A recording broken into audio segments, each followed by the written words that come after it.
Question number 16 বলেছে দুটি train একটি স্টেশন থেকে একই দিকে যাত্রা করে। একটা হচ্ছে 90 কিলোমিটার পার ঘন্টা বেগে এবং একটা হচ্ছে 80 কিলোমিটার পার ঘন্টা বেগে।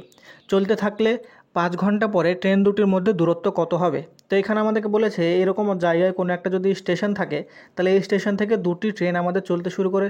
ধরলাম এইটা হচ্ছে এ ট্রেন, যার গতি হচ্ছে 90 কিলোমিটার পার আওয়ার, আর একটা হচ্ছে বি ট্রেন, যার গতি হচ্ছে আমাদের 80 কিলোমিটার পার আওয়ার। তাহলে এই দুটি ট্রেন যখন চলতে শুরু করবে তখন তাদের আমাদেরকে বলেছে যে 5 ঘন্টা পরে দূরত্ব কত হবে।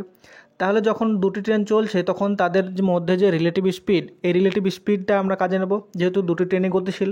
তাহলে একজনের স্পিড যদি 90 হয়, একজনের যদি 80 হয় এবং তারা হচ্ছে একই দিকে চলছে, তাহলে এখান থেকে আমরা পাবো যে রিলেটিভ স্পিড সেটা কত পাবো, সেটা হচ্ছে একই দিকে চললে আমাদের মাইনাস হয়, তার জন্য 90 থেকে 80 মাইনাস করলে আমরা পাবো 10 কিলোমিটার পার আওয়ার। এইটা হচ্ছে আমরা রিলেটিভ স্পিড পাবো। এবার এই রিলেটিভ স্পিড ধরে তারা যদি 5 কিলোমিটার চলে, অর্থাৎ এ ট্রেনটা যদি যেটার গতি বেশি সেটা বেশি দূর যাবে এবং বি ট্রেনটা কিছু দূর কম যাবে। তাহলে এই যে 5 ঘন্টা পরে তাদের মধ্যে যে ডিস্টেন্সটা সেইটা আমাদেরকে বার করতে বলেছে। তাহলে এখানে দেখো যে তারা যখন রিলেটিভ স্পিড নিয়ে চলছে তারা 10 কিলোমিটার পার ঘন্টা বেগে চলছে।